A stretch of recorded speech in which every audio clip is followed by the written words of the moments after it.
a lot of people probably think that, we thought this was a sure thing, and everything went, ABC, but we couldn't find even a label for Meatloaf at first. We recorded the record and gave Bearsville the option to sign Meatloaf when the record was done, and they declined to do so. So for almost 6 months, there was not even a label to release the record. And finally found a little label, and then they released a single and nothing happened, and released another single and nothing happened. They were just really persistent. So if they had not released the third single, I don't know what would have become of Meatloaf, but they persisted, and finally by the time they released the third single, things started to happen. Are there any new terms of music technology, anything that you'd like to share with us that you're working on now in the studio, because people obviously love technology these days? Todd? Hello? Hello. Are you still here with us? I'm still there. Something happened. Well, that's good. That's part of technology. That's why we're doing a live radio. There you go. Well, here at the... We're live, people. We're live. Ladies and gentlemen, Mr. Todd Rundgren here on the radio, right here on WPAT. I don't know. How much of that long answer did you get? I used to listen to you on WABC years ago, WPLJ, all your songs with all the great DJs of all time that played all your great hits. Those were the good old days, yeah. That was before radio got so syndicated that you had to, appeal to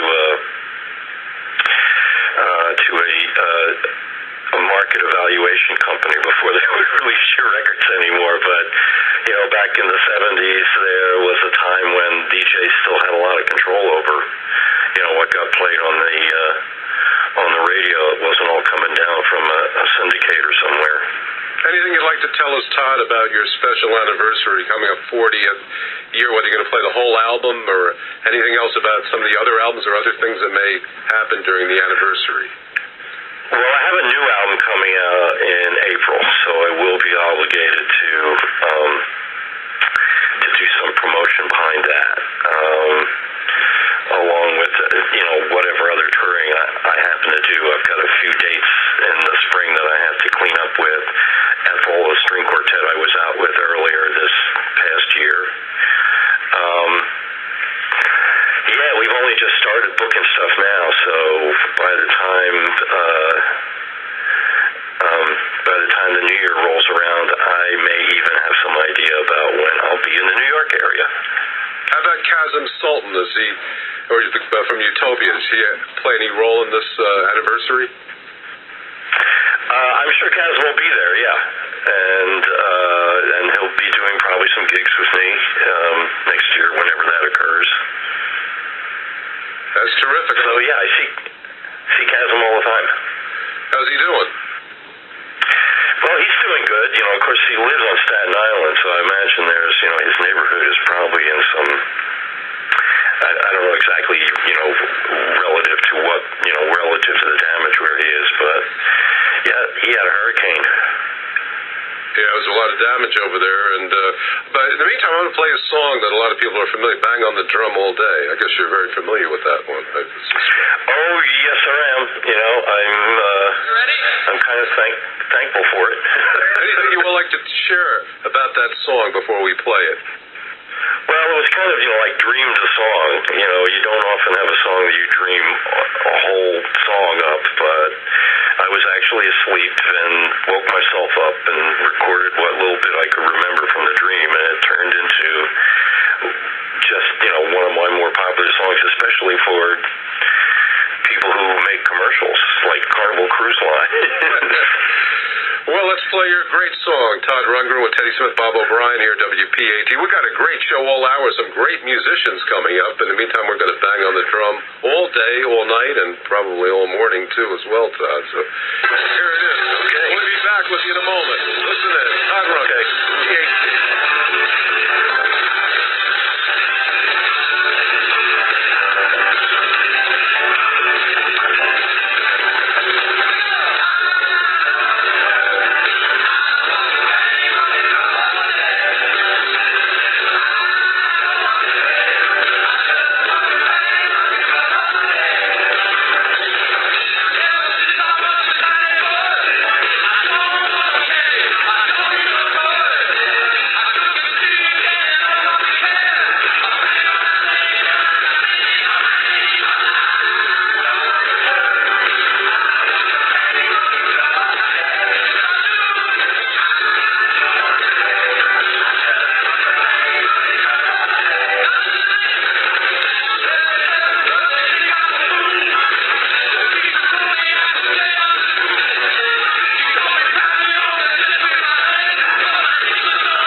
That one was for you. And, of course, our great audience here. By the way, being, from Philadelphia, what has it been like over the years that, being compared with such a person like Darrell Hall? I mean, has there been any talk over that over the years, or not really? Well, Darrell and I have worked together on several occasions and in a couple different contexts, so the likelihood is that we will probably do something in the future. We just don't know when. We don't have anything on the schedule right now, but I've done his show twice. I've toured with Hall & Oates several times, so likely something will happen. And working with Elliot Easton or Greg Hawkes and the Cars and Ben Orr, anything you'd like to share with us with that great band? Well, I didn't get to work with Ben. He has passed on, of course, by then, so that's why we had Chasm in the band. He was playing the bass, and it was a weird kind of, hybrid between kind of my band and the Cars, because Prairie wound up playing drums and Chasm wound up playing the bass, so I was really comfortable with the rhythm section since they were the one I was used to playing with. And it was just kind of an unfortunate story, because just as we were getting started on our fabulous world tour, Elliot broke his collarbone and we had to cancel it. And then by the time he got healed, there just wasn't as much interest, because we didn't have, we'd spent all our promotion money already. Any special shows you'd like to share with us coming up? I think you mentioned one or two when we were on earlier before. Well, in April, with Ringo, I'm going to the Pacific Rim. We're going to New Zealand and Australia and Japan for a couple of weeks. And then when I get back, I will probably be doing some touring of my own, but within that period of time, I'm also doing a couple gigs with Ethel String Quartet, one in Chicago and one in, I believe, Salt Lake City. And then I'll be touring Europe later in the year, in the summertime. And who knows what else? We haven't really booked out the rest of the year, but there's likely to be more touring and stuff coming up.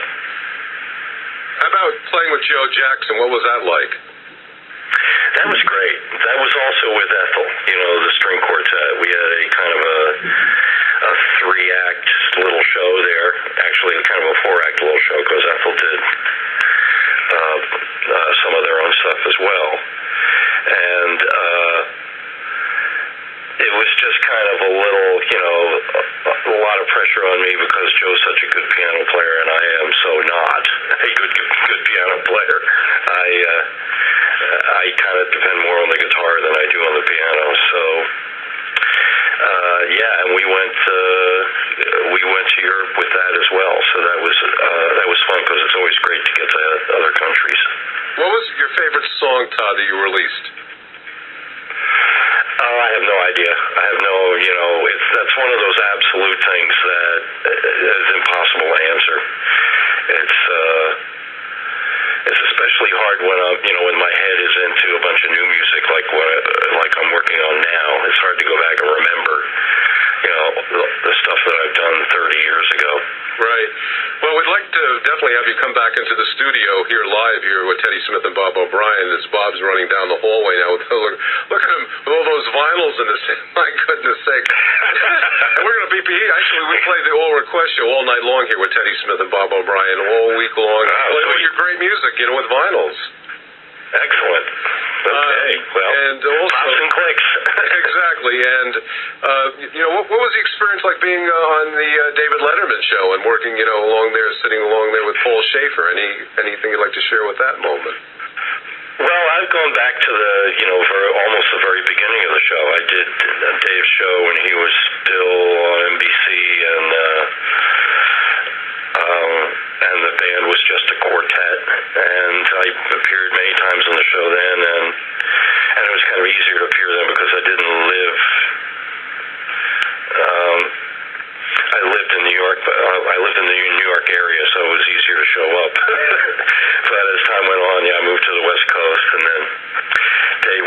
kind enough to have me on the show, and most recently I sat in for Paul when he had a night off for Yom Kippur. Well, that must have been a lot of fun, right? It's very hectic, they don't, things go by very quickly, and boom, suddenly it's over. The hour goes much faster than you would think, and the preparation also always seems to go much faster than you want it to. So yeah, we had what was supposed to be, an hour or so to practice music before the show. But there was just a lot of other technical things that they needed to do and stuff, so you don't never get the full hour. And also, Paul's got his whole kind of setup there, and even if I was confident in playing the piano, it's impossible to get down to the piano because it's so low. But I always enjoy seeing the band. The guys in the band are always great, and they always make you feel comfortable. And so, I expect I'll be doing that show as long as Dave will let me. Well, I hope to see you back there soon. I hope you could join us here at WPAT, where we could play all your great new music from your new album next year, 2013. Terrific. It's a date. As soon as I know when I'm coming to New York, I'll let you know. Ladies and gentlemen, Teddy Smith and Bob O'Brien with Mr. Todd Rundgren right here.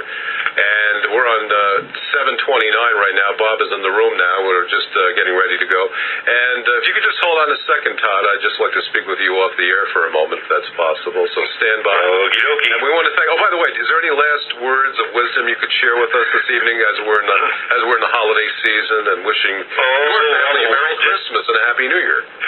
And the world didn't end, even though the Mayan calendar did. That's good. I like that okay, one.